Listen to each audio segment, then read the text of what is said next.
All right, we are live. So, welcome everyone. Good morning, good evening, good night for everyone who is watching us right now. My name is Ugo Stornaiolo. I am the international correspondent for España Navarra Confidencial, which, as you may already know, is a Spanish newspaper. We promote a pro tradition and pro freedom perspective on news and commentary on both the local, the national, and the international for the Hispanic sphere. So today, joining me for this new episode of En Orden, Libertad, which is our podcast program, is joining me Justin Carmien, who is a public speaker, a philosopher, an author, well, in general, an intellectual. So welcome, Justin. It's good to have you here. Yeah, thanks for having me on board. I have to admit, even just following your introduction there, I am not very well versed in who is going to be watching this. I don't know who the audience is. So you will have to help guide me as to what is too much or too little or not relevant and so forth. So please help me with that. Okay. Don't worry, don't worry. Okay. Part of my job here is to guide the questions and to guide the interview, so we can get the best replies and to get the best information that we were looking for. So, Sure. for those who don't know you, do you mind me giving an introduction of yourself, what you've done, Hmm. how you end up as a public speaker and as an intellectual? Because I know some stuff about you from the Okay. That when would I be. heard, yeah. So go ahead, No, introduce no, yourself. that would be entertaining for me actually, to hear how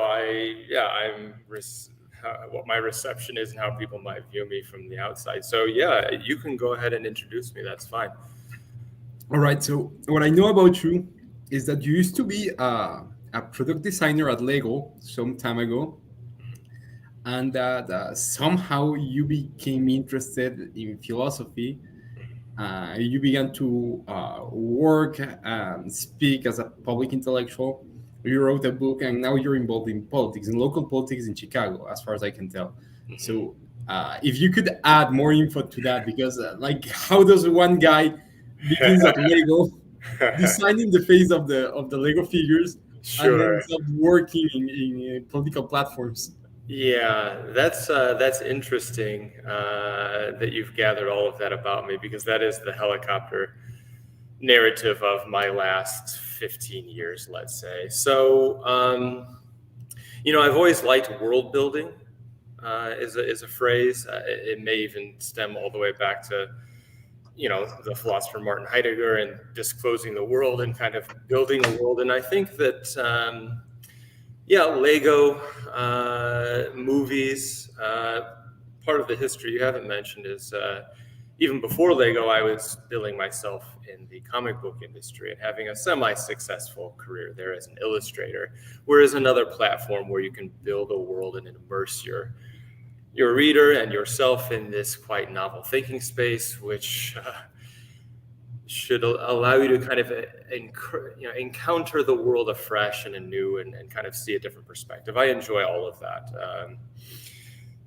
And coming back to Lego is a clear platform where you can do that. When I was growing up, there's the castle line, the space line, so history, future, so forth. But you could really immerse yourself and feel yourself kind of as this little minifigure character in a novel environment, and help you see the world afresh. So I really wanted to have a job at Lego. I was very much a fan of the product, building Lego as an adult even. And I applied a few times, didn't get hired. I was told it was a bit difficult to hire an American into the Denmark, into the European Union. It's much easier just to take someone from the EU. So I kept trying and eventually got the job. And man, I am really glad that I did, for other reasons than just Lego, because living in Denmark, living in a foreign country, as I'm sure you know, it really, talking about this world building and placing yourself in different worlds, living in a different country is the live embodiment of that. I mean, living among the Danish people, I could really understand a different type of world. Growing up in America, you're told, there's a bit of American exceptionalism, and America's the best. And, through some cultural imperialism. Our culture is the culture of the world, and we've helped spread, along with the British Empire, English as the language of the world. And so it was an awakening to step outside of this, very USA-centric world. But when I was living in Denmark, something was happening. I'd been studying philosophy for 10 years at that point. And something was happening back in the US, which made me doubt my position in life and what I was doing with my life. And that was following the election of Donald Trump to the presidency of the United States. People had very strong reactions to that election. Immediately, people saw him as a threat to science. They saw him as a threat to women. There was a march for science. Immediately, many marches for women. This then only escalated during COVID, which I think a lot of people got this pent up. Sitting at home, they had this energy pent up, and they needed to release it. George Floyd was the provocation, let's say, and Black Lives Matter took off. I'm not saying Trump or COVID is completely responsible, but there was clearly something ripe for the American people and myself living in Denmark to feel like the democratic mechanisms that we had been investing into and believed in for some time, that faith and that belief was starting to crumble. And studying philosophy, I felt, my background is in design. It doesn't feel like I should be an expert, is kind of what you're hinting at. But studying philosophy, I felt like I have some ideas that I don't see people talking about.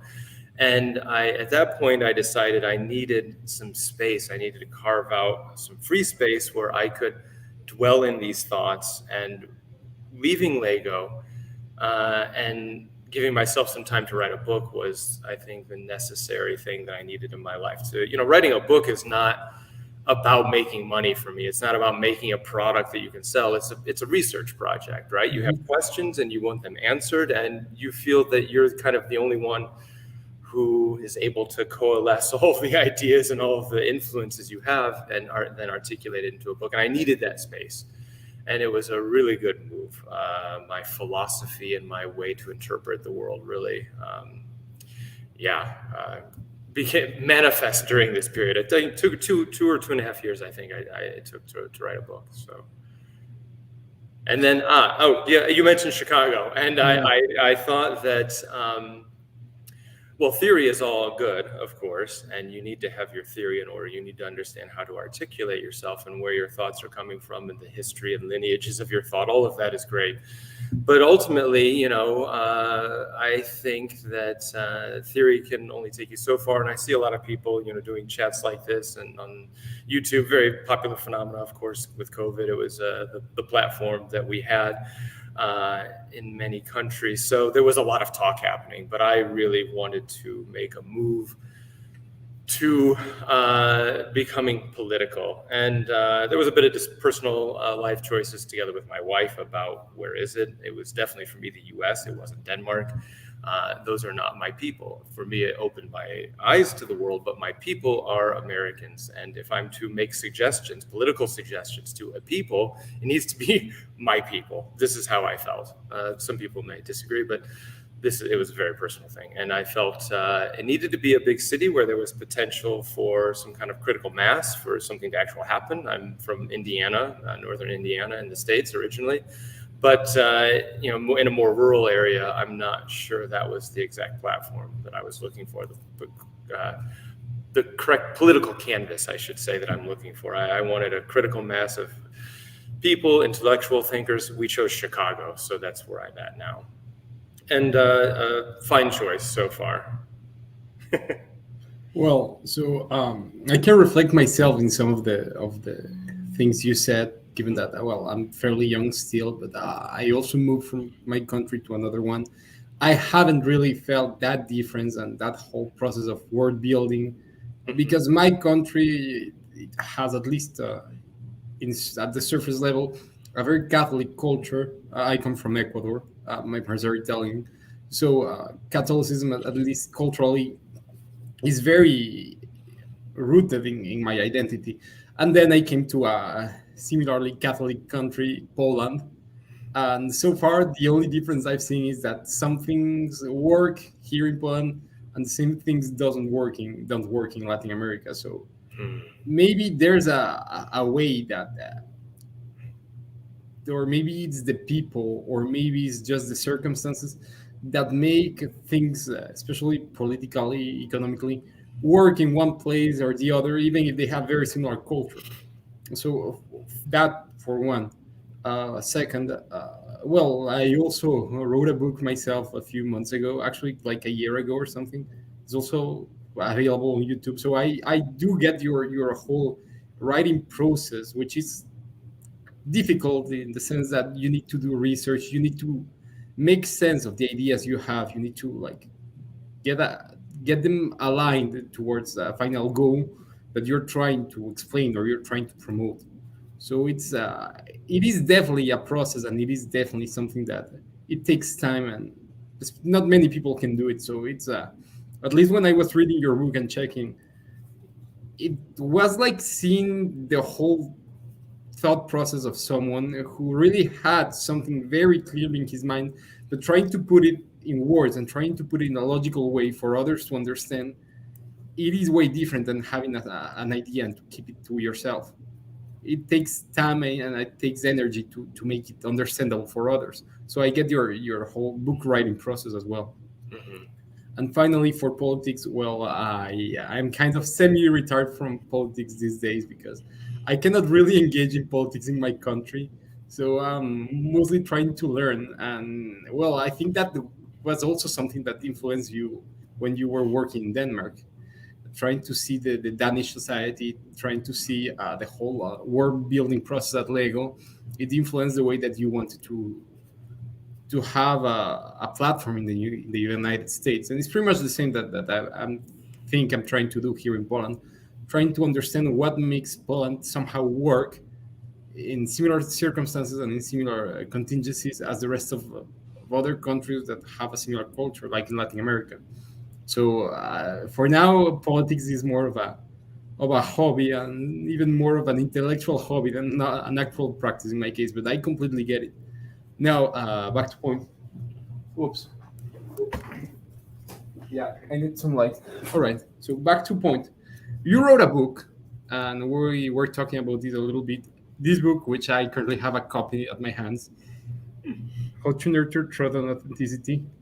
You wrote it about 2 years ago, right? 2.5 years ago. Yeah, roughly. That sounds right. Yeah. And so on your book, what you're trying to do is to theorize a proposal for socioeconomic reform out of pure philosophy. So this is a very, very dense topic, and it's not something that most people, That's true. especially in our society that has this specialization trend, can understand, because we're really into very specific knowledge. And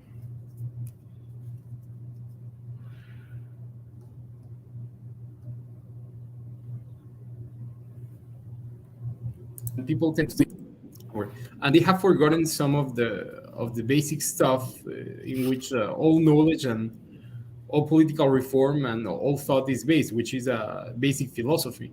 So my first question about your book would be, what was your thought process? What were your main influences when trying to write this book? I know that I can talk about some of them because they're fairly obvious when you read the book, but Yes. what pushed you from philosophy to try to apply that to a more practical sense in political and economic reform? Mm-hmm.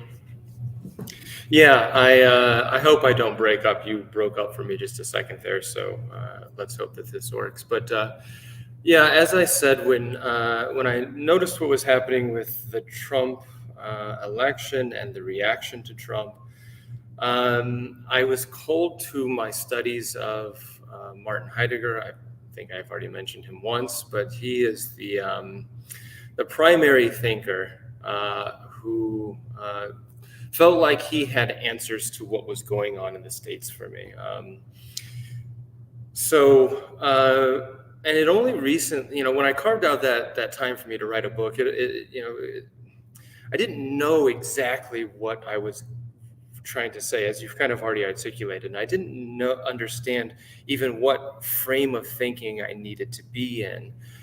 For example, when I started the book, the subtitle was a metamodern social reform proposal. So I thought I was in the domain of sociology, and that dramatically changed throughout the writing. And what I found was, through studying Heiddeger even deeper than at that surface level at the inception, was that I was in a realm which is known as metaphysics, or the traditional European Western philosophical tradition that probably begins with Immanuel Kant. And you could read a lineage, and I would probably read a lineage through Hegel and even include Marx in there, and then finally some type of culmination in Martin Heiddeger. So to me, this domain of metaphysics was the right domain to look into in order to understand what was happening with Trump. And it's interesting you say that, philosophy is not often the go-to point. And I acknowledge that. And I actually do take that issue up in the book, and I still make an issue of it today. And that is that we just all too quickly, when we're thinking of politics, go to the sociological realm, and we just want to interpret things through human societies. And it's often, when you're speaking of politics, it's often about power structures and the history of power structures and where that has led us today. And I wanted to get around that, and before that, kind of prior to the domain of thinking of sociology and metaphysics, for me, is that a realm of thinking that people have explored before, trying to understand what is even happening before we get to power structures and things like that. And this was important for me because I saw a lot of people in what is called, or definitely what was called at the time, this culture war. And everyone was analyzing things through sociological lens and trying to understand the culture war. And for me, as soon as you step into that frame of thinking, you're already in a position, and you're locked into some kind of position within this war. That's how I felt at the time. And I felt we needed a different position to look at the problem from. I didn't want to look from right or left, and that's where the word metamodern in the subtitle comes from. I wanted to be a bit more broad than that. So, I don't know your audience. I can go into what metaphysics is, and I can go through this history, or if that's redundant or too at a level of analysis that's too not appropriate for this discussion, you have to kind of tell me. So I'll hand it back to you.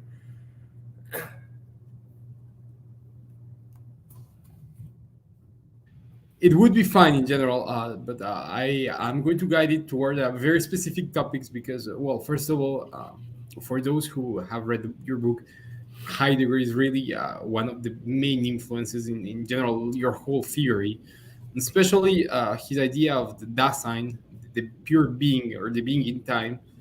It really goes into a whole trend of a genealogy of thought, from that up to the concept of truth, and then to the concept of how to apply that to reality itself. Because in postmodernity, which is not the same as metamodernity, you can make that distinction later, we seem that we're living in an age devoid of truth, or that truth is so subjective that it can be whatever people want it to be. So if you live in that kind of society that has this kind of metaphysical concept about truth, then what kind of true economy do you have? And this is something that you kind of tackled in the end, incorporate an idea I think you took from one of my essays about ruthlessness and about alienation and private property. So my first take for you, then I'm going to ask you about another philosopher that I know you're pretty much very influenced by. But that's going to be later. My first idea and my first question for you in here would be, how do you land this concept of Dasein into the whole political economy analysis? How do you make the relation between a very broad and very complex metaphysical concept as the being into whatever is happening in our world? How do you make that relation? Yes. Yeah. Okay. It's funny when you ask this question, I of course think of Alexander Dugin, who is maybe a guy who attempted this idea before me. So I may have to cite that in explaining this. But maybe I should say Heidegger's subject, the subject of his book being in time, which is Dasein. I should explain how I interpret that, which I think is quite similar to Alexander Dugin, by the way. What's the best way to go about this? Traditional political theory thinks of the individual subject in his mind, a rational being, as the subject of political philosophy. This is where John Locke derives everything, and it's about the liberation of this subject and his freedom, and this should be the object of political discussion.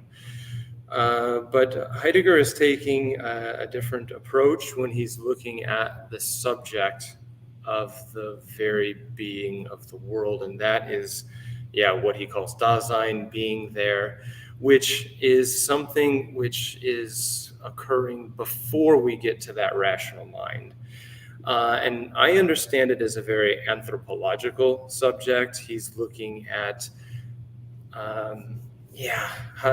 I almost have a difficulty explaining this without going back to Kant first, because Heiddeger is looking at what Kant called the conditions of possibility. What are the possibilities that allow for that rational world that we all have in our head? And Kant was looking at a very kind of psychological description. He was looking at reason, and through the reasoning principles, we have what we all see as the rational world.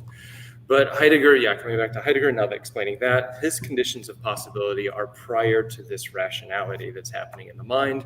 And he says, well, there's a whole slew of cultural things that are happening before that. And these cultural things influence what I can reason in my mind. And I think in teaching Heiddeger, Hubert Dreyfus, at least, is one of the primary teachers of Heiddeger in the United States. He at least makes an example of the gods must be crazy. I'm sure I've heard this. This is a movie where there's a airplane flying over the African continent. I don't know over which country, and somehow I don't recall how this transpires, but a Coke bottle falls out of the plane and lands in a African tribesman, picks up this Coke bottle, and the tribesman goes on to make all kinds of uses out of this Coke bottle.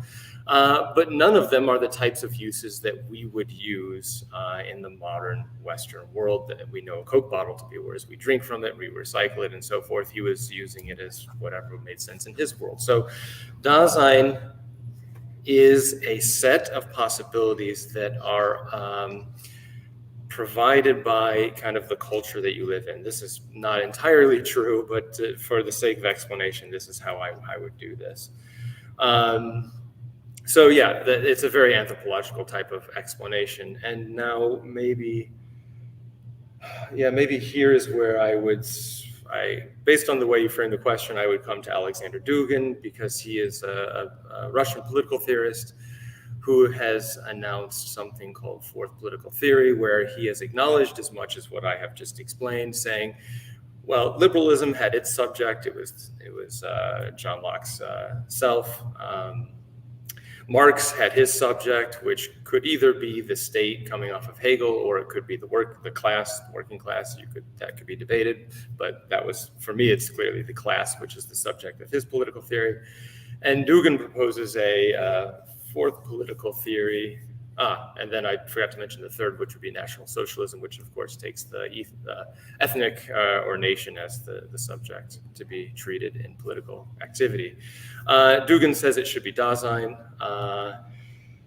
And he's looking, I think, primarily as a way, he's developed the fourth political theory as kind of a tool to stand up to globalism and cultural imperialism that I've mentioned, coming from primarily the United States. So kind of as a tool to stand up against the West, it's probably quite useful. I'm not entirely in agreement with Dugin, and maybe now is an appropriate time to explain how I would interpret Dasein differently than Dugin. Because for me, I have a tough time seeing that Dugin is not just being a nationalist and saying, yeah, well, every location has their own unique truth. He even says we Russian people have our own unique truth, which sounds a lot like some form of nationalism. But more importantly, I still think he's treating Dasein as some kind of a subject, and I wouldn't make that interpretation of Heiddeger. He's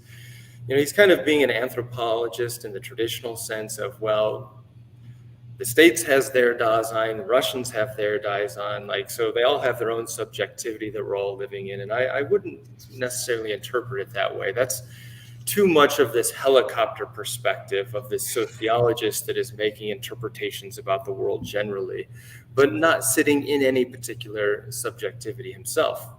He is sitting in the Russian subjectivity, so he needs to stand there, but then you can't kind of make the claims he's trying to make, in my opinion. What I would do rather instead is look at Dasein from more of an objective position, not such a subjective position.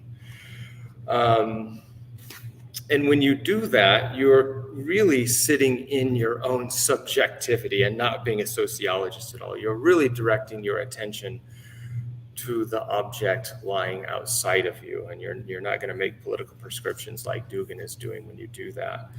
And so for me, it makes more sense not to interpret Dasein as like Kant, a subject in the head, neither a subject, which is the human people, the anthropological interpretation, but to look at it more economical.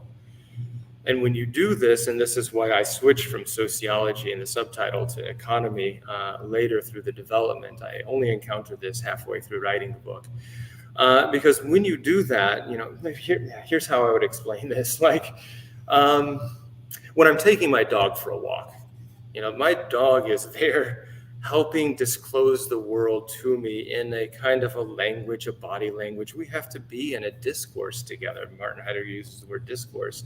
And that discourse and that power of disclosing the world is much stronger than, say, a Chinese or a Mongolian person who I've never met in the world. So why should I give the human animal a priority? So why should I give sociology a priority in disclosing the world through these conditions of possibility? When I'm chewing food, it's in a discourse with me, to speak kind of stupid, but the world that is immediately around me, without regard to if something is a human animal and susceptible to a sociological interpretation, this totally falls out for me. It just doesn't resonate. You could argue, well, humans are the best at disclosing the world. We have language and so forth. And this is, I think, what Aristotle does when he says, bees and ants may have logos, they may have a language, but if they do, it's not Cthulhu. It doesn't compose the whole of the world. And so humans do a better job at disclosing the whole. But I wouldn't maintain that. That's a kind of a bias of the Western tradition, and coming from Aristotle. And I would step away from that and look at more. I call it an economic reform proposal. And the philosophy I developed, I even needed a name for the thinking space that I was in, and I called it first economics philosophy. But you could just as easily call it ecological if you preferred that. I think a lot of people are allergic to this word economy and think, well, markets and their whole the word directs us to all kinds of neoliberal evil, and so maybe we prefer the green ecological. But for me, Heiddeger uses the Latin commercium, and I kind of jump off that and use the word economics. Yeah, and well, given that you already mentioned Dugin and some of his ideas, there are two chapters near the end of the first half of your book, which kind of delve into this idea and how your first economics proposal could change the situation of the United States. Because if we're looking at your perspective, you would be like the anti-Dugin, taking the Heidegger's ideal, but trying to apply to revitalize the United States or to revitalize the Western empire civilization, if you will. That's interesting. I've actually been in a conversation with Dugan before, and I asked him if he would be open to that idea, and he said yes. So it's not complete antithesis, but with the books we've written so far, there is an antithesis there, yes. Yeah. So, well, the two chapters I'm looking are Falling Empires and the Liberal Solution, Metamodernism. So first, I wanted to ask you a few questions about the Falling Empires, in which I think that you get to the same conclusion that many other writers of like the right, the modern or the contemporary right in the United States have come, especially that liberalism has failed, that the Enlightenment project of the American liberalism completely failed. You can no longer go ahead to like no longer even with liberalism, but with successor ideology, BLM, LGBTQ, critical race theory, and so on and so forth, because that actually is consuming and is destroying the basis of the original liberalism or classical liberalism. You cannot have successor ideology without destroying what makes successor ideology to work. You no longer have markets, rule of law, institutions, and that's why, in that sense, there's a crisis in the West. And so the solution for that, you try to retake the essence or the spirit of liberalism, but not as something for the subject, but something for the human person. And then you try to develop the whole idea of first economics as a way to reform our institutions and as a way to reform our understanding of society. So if you could comment a little bit on those two ideas, on first the falling empires, and then on why do you frame your proposal into metamodernism instead of just I don't know, some of the other frameworks that are currently available. I see. Yes. So the fallen empires. Yeah. In the book, I should say my object of which drove the narrative was truth, as you've already mentioned. It's the title of the book. So it was the narrative I chose for that book really needed to center around its relevance to truth, because obviously I didn't mention this, but it should be obvious to all. When Trump was elected, it really exacerbated this post-truth media crisis, right? So truth was in crisis. And again, I felt Heiddeger had written a lot about the Western tradition of truth and had a novel conception. So truth became a really an easy vehicle for me to talk about this. So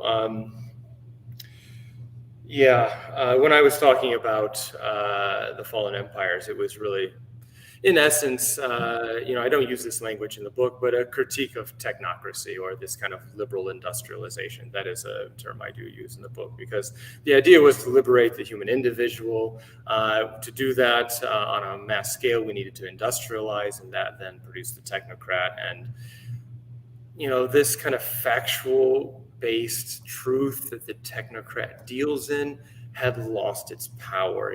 One of my friends, after having read the book, he came back to me with a really interesting expression. He said, what is happening now is almost the revenge of values on truth. And I thought, wow, that's really powerful. This is, value had been lost, the human value in this very sterile, positive fact that the technocrat deals in. Values were kind of coming in and having a bit of a revenge on that. And it was a very dramatic way to put the case. And that very much resonated with me, and I liked that.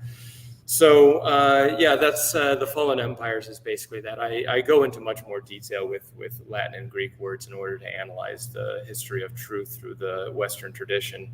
So aletheia, Latin verum, all of these epistemology, episteme, all become objects of critique from a kind of etymological looking at the etymological history. You can kind of look at the record of the West through the writings and kind of interpret what function truth has served for different people throughout history.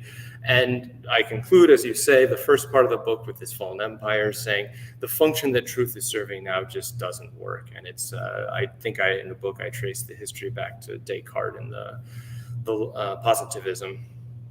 It's not a narrative I find useful in my day-to-day talkings, but in the book that was very much central to, again, the truth narrative. So I don't know if that maybe satisfies your first question. I think that's probably a fine enough deep dive on that. Yeah, from here, in the second part, that's the conclusion to the first part where I'm looking at a history of truth. And then the first chapter to the second part begins my kind of reconstruction of what function truth could serve today. And I think that was the essence of your second question about why I chose metamodernism as the subtitle or the paradigm of thought that I am looking at. So, regarding that, I think Heiddeger, when coming back to him, his conception of truth was that it was not some kind of positivistic fact that, again, technocrats deal in, but it was more of a disclosive function that, again, Dasein would share. So whether that Dasein is a country, a nation, an industry, it could be categorized as a lot of different kind of social, or it could be exemplified as a couple different social paradigms. So whatever this social network is, the truth has a disclosive function about it. And that was really the essence of it for him. But I add to that distinction in that next chapter, the first one of the second part, that truth also needs to be projective. And that the things that we find true are not only useful at describing the world, but they're also projective, and they belong to a project. And here I'm also, you can see language which sounds very economical, right? If we have a project, we need tools or whatever to progress that project, but that's not entirely right. It's more like the tools themselves become useful in this project. The tool is what is more central than what we need of the tool. And the tool kind of speaks back to us and tells us that it's a bit useful in the project. I just want to be careful about the subjectivity, objectivity there when I'm describing this. But yeah, the point is made, I think, that truth belongs in a project. So in the colonial period, going back to history, truth had a function. Sciences were booming. The fact was very essential to this and so forth. But truth today, I don't think conforms to this anymore. And I think, with social media platforms, experts have lost their impact. They can hardly hold a pedestal today, and what we find are more like a cult of personality.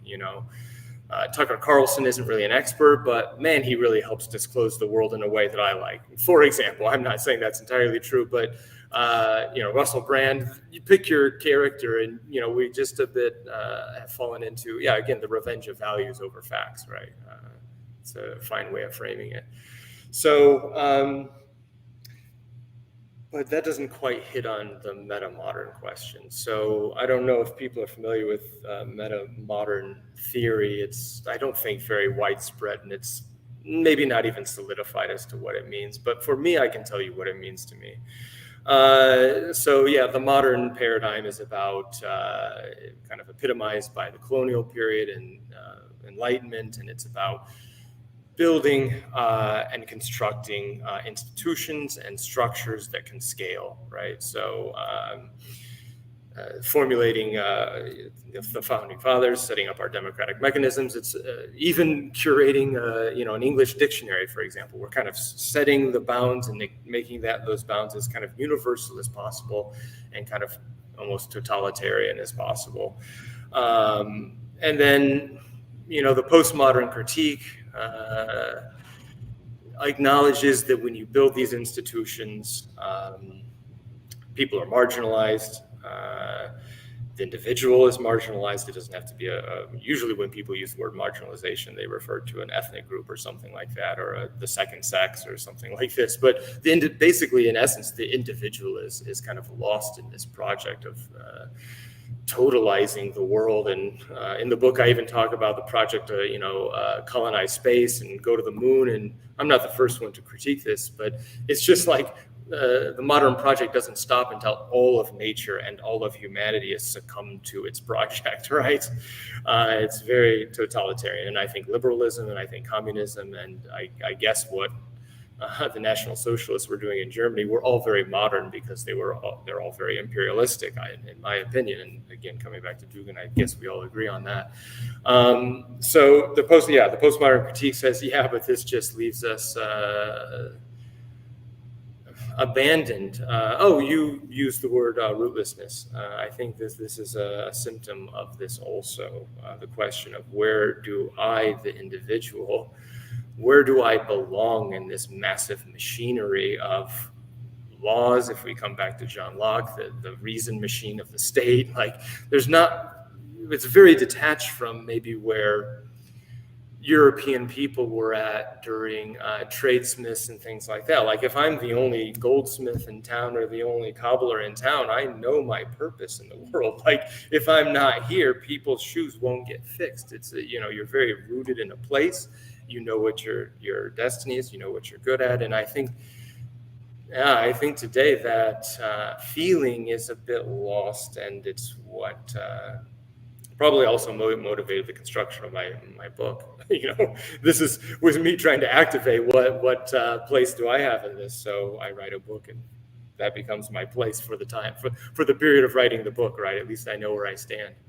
So metamodernism is understanding this postmodern critique, but hoping to get back to some of the romanticism of the modern empire. So there's supposed to be a bit of a synthesis going on here.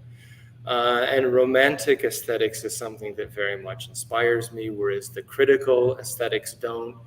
And let me spend a bit of time on those critical postmodern aesthetics, because I think that helps draw the contrast. Like when I'm walking around Chicago, there is graffiti everywhere. I see this as a very the cry of the individual. Coming back to that, it's a very cynical, it's a bit like, here's my voice, I'm still here. You could incorporate into this, the rap culture, coming out of Compton, Eminem. These were all very cynical, F you to the world, very critical, cynical, and pessimistic of certainly governance, but everything else. But even going back to the 1950s, I watched the movie Cool Hand Luke during the time of writing that book, and that became an example for me of being romantic and passionate and really invested in the world, which I think was the essence of Heidegger's work. He was a very much romantic in that regard.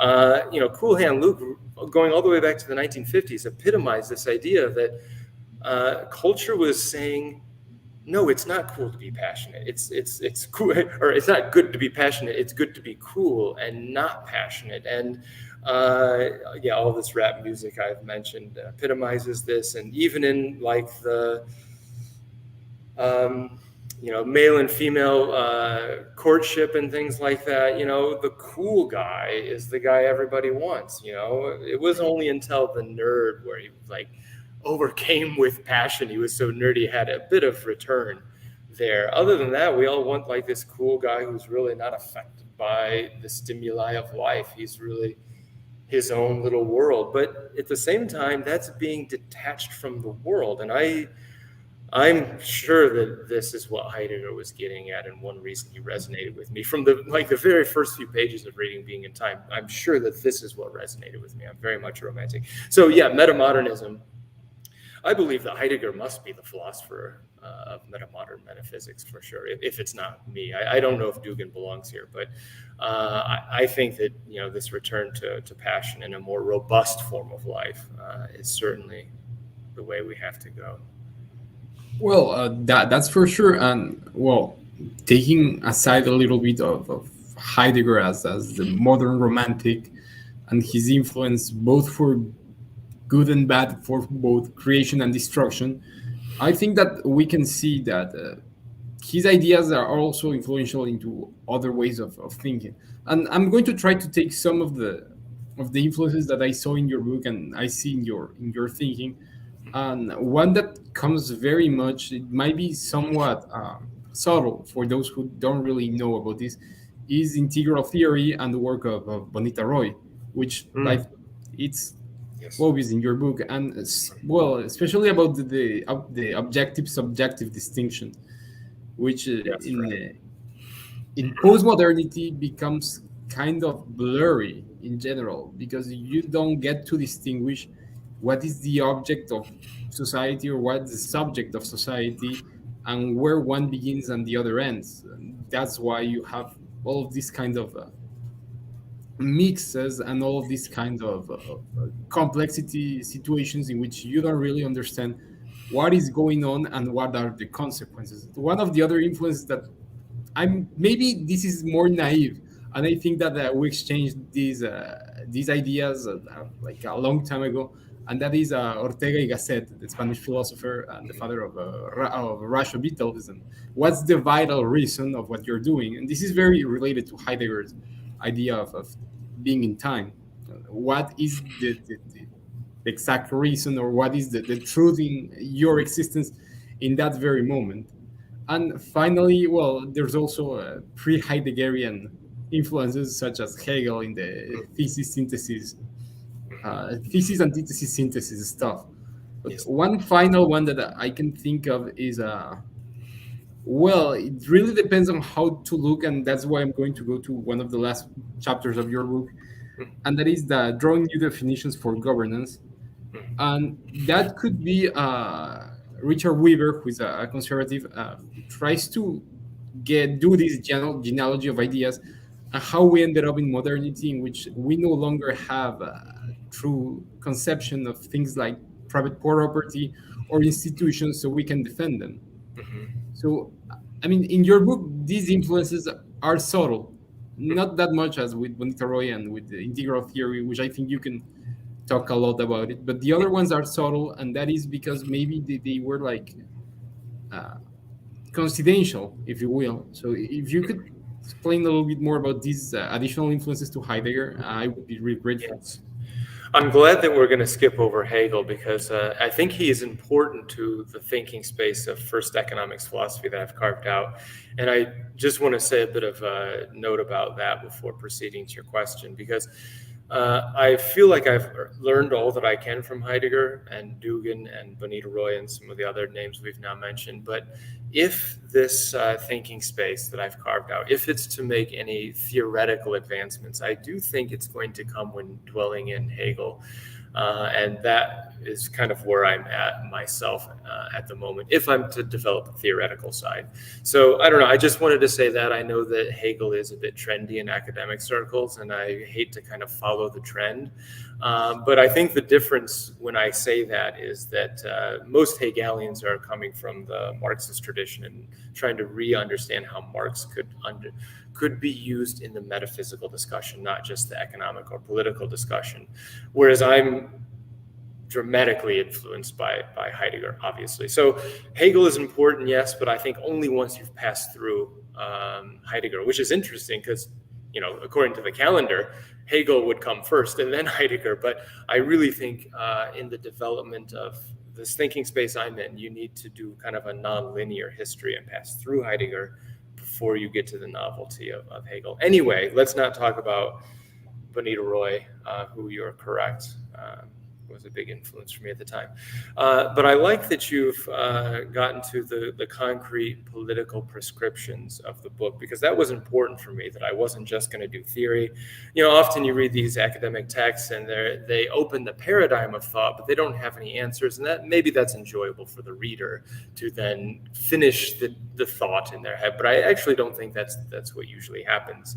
Most people are a bit disappointed. So I tried a different approach, and I was like, let's have a book that actually could be used as a playbook for the President of the United States. That was kind of, I could have chosen any kind of level of governance that I wanted. Could have been state, it could have been a unitary state like Britain, or it could have been, but anyway, I chose a federal structure, again, because I was planning to move back to the States, and this is the political campus I thought I could speak to.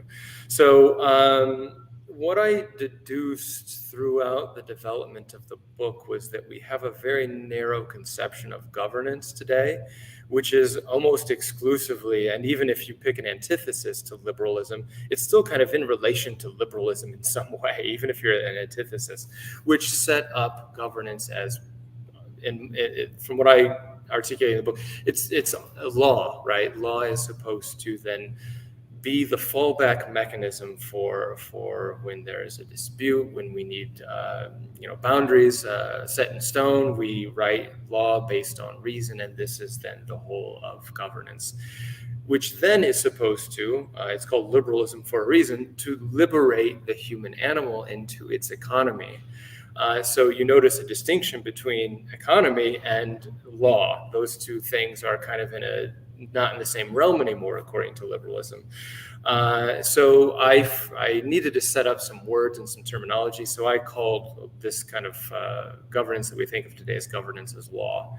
And I think what Heiddeger was doing was also a very political project, and he was looking at the other ways in which the human animal is, other than just this kind of reasoned out, documented law, and it's very much a governance of what is happening. It was invested into the market currently, right? So, I think a word I don't use in the book very often, but it's become quite central to me and kind of my current understanding of first economics philosophy is demiurgos, which is where creation is happening. This is an ancient Greek word that often gets associated with the God creator, but myself, I'm using it much more to refer to the artisan, the craftsman, where is creation happening and where is kind of this robustness of life, a good feedback loop with nature, like a sculptor working with his clay. Where is this great feedback loop happening? And I didn't think that it was happening in liberal governance in animating the market. I didn't think that the market was satisfying demiurgos. So I was looking to make an additional type of governance, which I called governance as projection. You can kind of see how all of this is related to the truth narrative and economics and so forth. So, before writing the book, and looking at the US canvas, it's worth saying this, I was very much like a secessionalist. Like I thought we just need to animate federalism and really animate the states' rights, and that would get us closer to a more productive feedback loop with nature, with other human animals. The United States was just too large of a canvas, and those politicians are too separated from us, and their objectives are too separated on the world canvas. World Economic Forum, is just another level of separation that destroys this genuine feedback loop that the demiurgos, which characterizes demiurgos, this nice flowed creation process. So I thought that I was going to go for some kind of like defederalization of the states kind of prescription, but it turned out that wasn't right, because I realized that the governance jurisdictions of the United States currently, whether it's federal, state, municipal, of course there's an executive branch, but to a large extent, these are law jurisdictions. So I wanted to go and frame new jurisdictions where we could define project areas. I know I've been a bit critiqued on these. I put some maps in the book that drew some new definitions on top of the state and federal jurisdictions we currently have. And people say that and see that, and they're like, well, Justin, you can't go on and just separate the United States in a new way. I mean, there's already too much infrastructure, Indiana is separate from Illinois, and that's certainly separate from California and so forth. This would be too disruptive. But I think that critique is overlooking the fact that I'm not saying we should disregard governance as law. This is also why it's a metamodern proposal. There's a lot of good structures that were laid there, but what we're missing is some kind of common projection that we can get over this alienation and this rootlessness and this estrangement and apathy are kind of the four objects I'm trying to solve in the book, and get us reactivated in governance again, because I don't think the market is satisfying it anymore. The market has just become another giant monster that's too detached from us. So I use the United States Army Corps of Engineers as an example, and they've kind of broken up the United States according to watershed regions. And I think, I can't remember at the top of my head right now how many are there. There may be 7 or 8 of these project areas, which the United States Corps of Army Engineers uses. And I thought, well, I don't know if these are the right maps to use, but they could serve as an example, again, for some president to designate new project areas so that we could satisfy a project, a governance's project. What has been nice for me, actually, on a kind of personal level, is after moving to the United States and moving to Chicago in particular, is the United States Corps of Army Engineers is invested in a project here in Chicago to preserve the lakefront. So I've actually become a bit of an activist to work. I'm not going to claim that I'm working with the U.S. Army Corps of Engineers, but I am reaching out to my House rep to put me in contact with hopefully the right people, because I don't want this project to just be about preserving the shoreline and preventing these high rises in Chicago from falling into the lake, but it also needs to be like a beautification project. This comes back to the romanticism and the wholeness and this oneness with nature, and getting past this industrialized period of human history, because being with nature is very cathartic and very therapeutic, and I would like to bring that feeling into the urban landscape to save it from its very sterile and modern and postmodern feel, which again, coming back to that graffiti. But the skyscraper is indicative of the modernness of it, bringing all of that back into nature. And my book concludes with an exercise, because I don't want to, when I say I wanted to make a prescription, I hint at the prescription, but I understand I can't decide if that is the right one or not. So at the end of the book, I linked to some artwork that I had commissioned for the book, which kind of paints these, what you would think of as maybe classify as solar punk futures, very green futures, uniting urban and rural back together. And I ask the reader, I say, hey, you dwell in this artwork. You've immersed yourself in this world, coming back to the Lego that you had brought up at the beginning. Put yourself in the world. Then you can ask yourself, does the reasoning that I follow through this book and do the prescriptions I make get us to this romantic, more robust form of life, or do they not? And then you could cherry pick if you were a politician. Again, this was written as like a playbook for a politician. You could pick and choose which of those would work for you. I can't remember the original question, but man, I really went off there. Don't worry. It's understandable. And okay. I was like, I have your book here. I was trying to get the right pages to get the specific divisions. And something you do in the book and many places is that you try to assign actual projects, like actual manifestations of these ideas, to how they could be promoted or built upon into the real world, which is something that is not really common in political philosophy. Political philosophy tends to be very abstract. And one of the main issues we have in our modern society is that even the most basic institutions that would be the ones that promote human dignity, or at least that try to order the human life, are very abstract as well. And that's probably one of the main problems with political economy these days. And that is that even institutions like property tend to be abstract. You cannot compare the allodial property, the freehold that someone has right next to a river, and that he works for that space to make it grow, to make it productive, to have some kind of meaning, some sense for his life, to the tiny apartment they can have in some kind of building in a big city.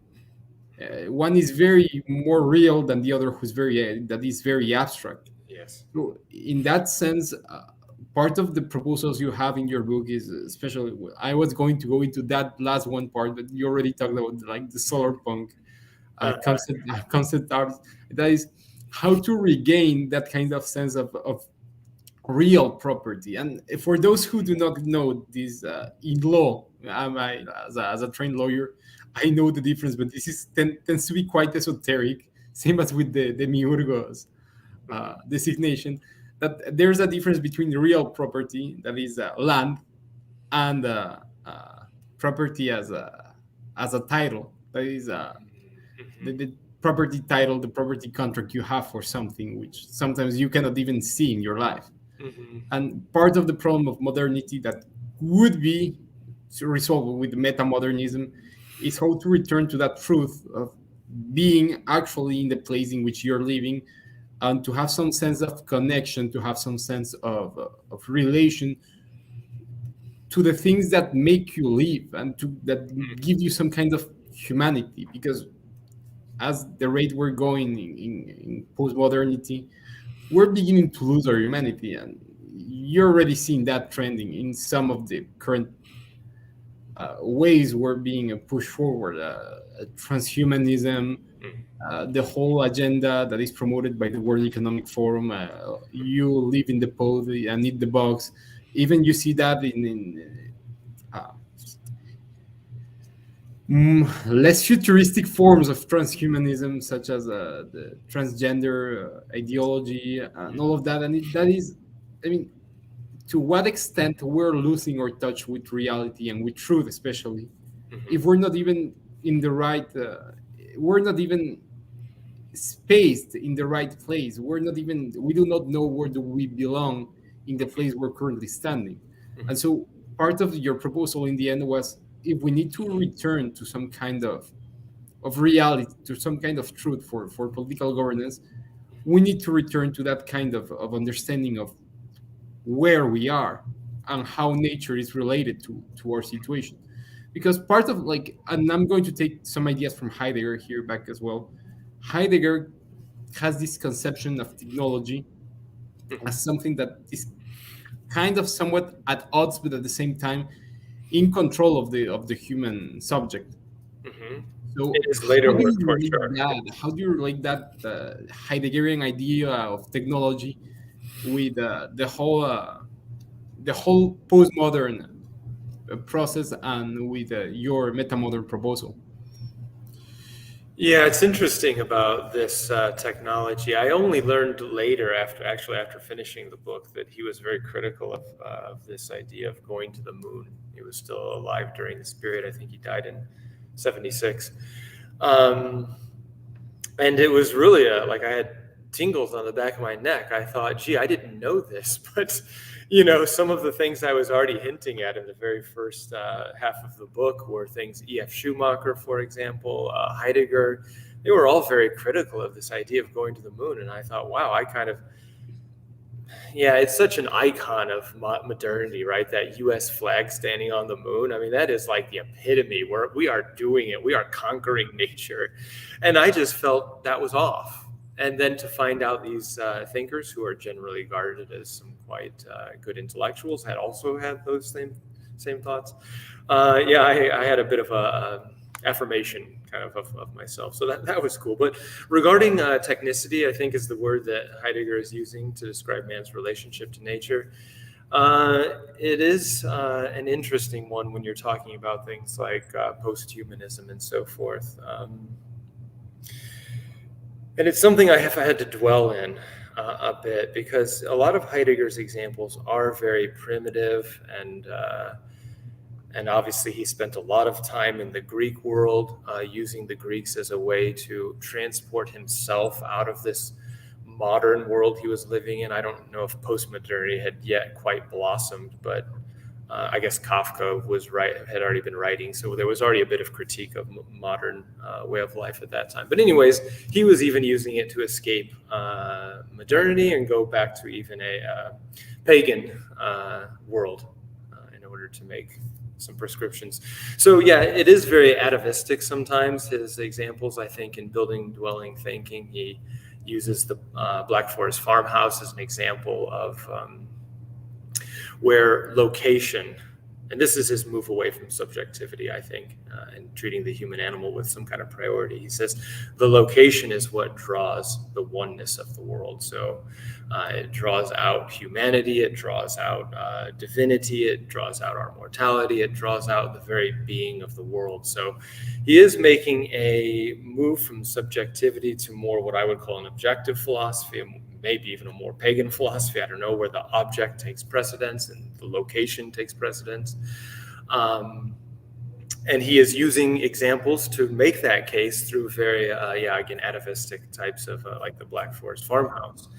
So, and he was critical of going to the moon. So, what would he have to say about all of what's happening here, and how does that relate? That, I think that's your question. And when I answer this, and I've kind of already said what my answer is. I try to not take Heiddeger to be critiquing technology, but man, or whoever's relationship, again, I don't want to be too sociological by saying man, or anthropological, but our relationship to technology is what is in question. And if that relationship can do what Heiddeger was explaining with the farmhouse, if it can be a location of the oneness that I think he talks about a fourfold. At the top of my mind, I can't name off the fourfold, but I've mentioned divinity and humanity and so forth. They're included in this. If technology can allow that opening, which at some point Heiddeger tries to argue the aletheia, the ancient Greek aletheia, the Greeks had an understanding of this, that aletheia was the opening of the being of the world. If technology can allow for that, then I think it can be progressive in nature. I think we don't have to rely on stone wheels and torches and primitive fire. We've advanced from that, and that can be okay, but our relationship to it needs to be appropriate. And I would agree with Heiddeger that why does going to the moon help my relationship with the oneness, what I'm calling this kind of romantic aesthetic, this robustness of the world? Heiddeger, I think, is calling it this oneness of the fourfold. How does that help that relationship? For me, it doesn't. It's this technocratic, it's too far. The feedback loop with nature is way too detached.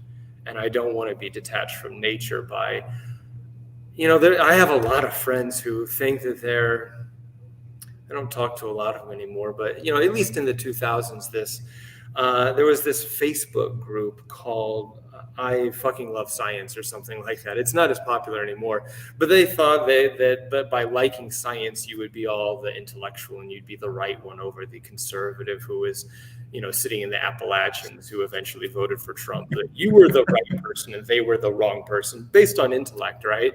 But for me, science is just such the wrong move to make if you're thinking that describing the world as a series of causal mechanisms from the Big Bang all the way through evolution and going to the moon, and even Wittgenstein talks about this. Like if you are talking about a table as something where there's so much space between the atoms and the atoms make up just a small percentage, you're kind of defeating the very phenomenal experience of what it means to be with this table. And what advantage does that have? Within a scientific project, it might have a lot of value to describe the table as being mostly composed of empty space between atoms.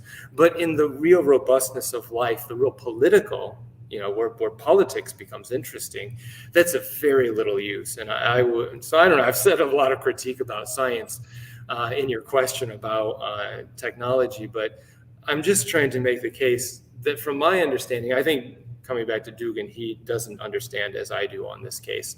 He would say that we should return to more traditional forms of life in order to reach this oneness, where through my solar punk, I'm trying to ask my reader, well, you make the choice over what technology is allowing the being of the world to come forth through Heidegger's oneness or through my romantic oneness. That's for sure. Okay.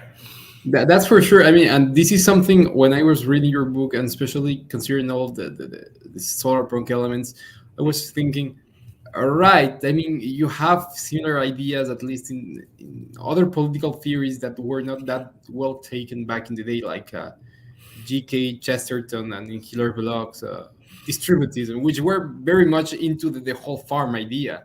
You get to have possession and property over the things that you produce, and you have this connection with nature, and you have kind of some wariness about technology, but at the same time, you don't reject it. It's about like finding yourself as a person, as a being, in connection with the rest of the elements in reality, not only as I don't know how to put it, as some kind of ideal of human supremacism in which you have, with technology, control over everything and anything and everyone, which is kind of the whole point of modernity.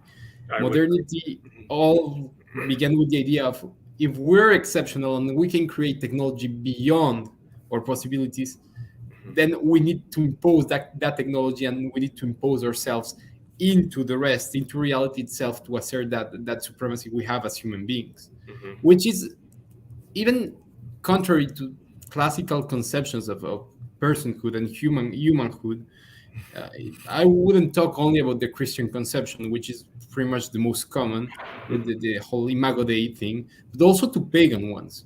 I mean, the human in Roman society, in Greek society, was also part of some kind of framework in which the human was part of something else. It wasn't only the human at the center. In the Christian conception, the human is at the center, but because it is reflecting something else, because humans are the projection of God. But in modernity, humans are no longer the projection of anything. So they find themselves all alone in reality, and they try to impose themselves onto reality as a way of projecting themselves. Yes. They take the place of God, or they take the place of the gods of nature into the conception of society and of reality itself. So this is one of the main ideas that I thought that I am trying to take notes and fill out some text I'm writing to review your book. So the interview was also a way to discuss some of these ideas. So I'm very thankful for the opportunity, and well, it was a great read, to be honest. I thought I had read the last of the new Heideggerians before reading your book, but your book was a whole new dimension into the thought of into the influence of Heidegger into new thinkers in the Western world. So I'm really glad. I'm really thankful for the opportunity you've given me to read your book, review it, and to talk with you as well. Great, yeah.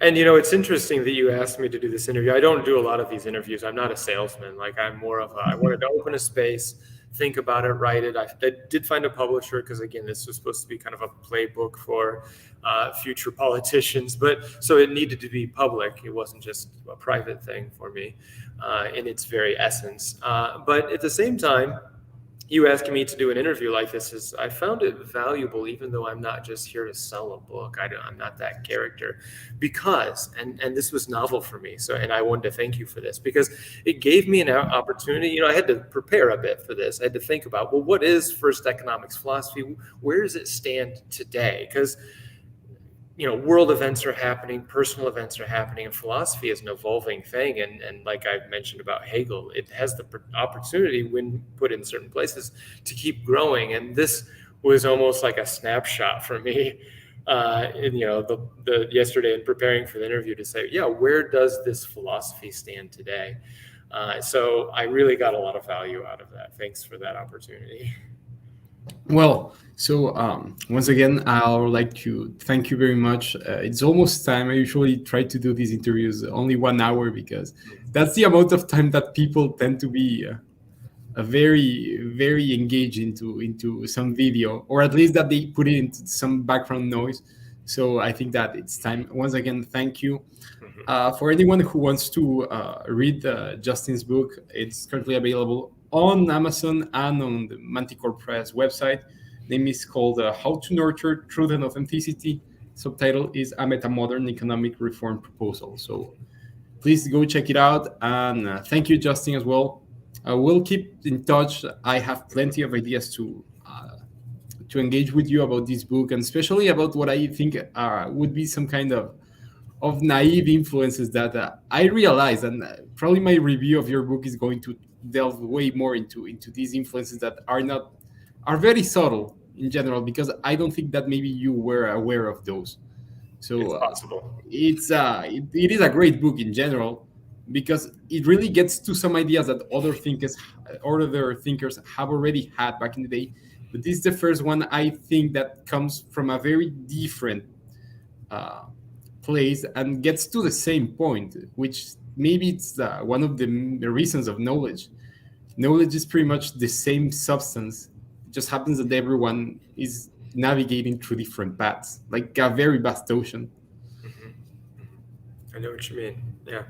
Well, I'll look forward to those opportunities then. All right. Thank you very much, Justin, and see you soon. Bye, everyone.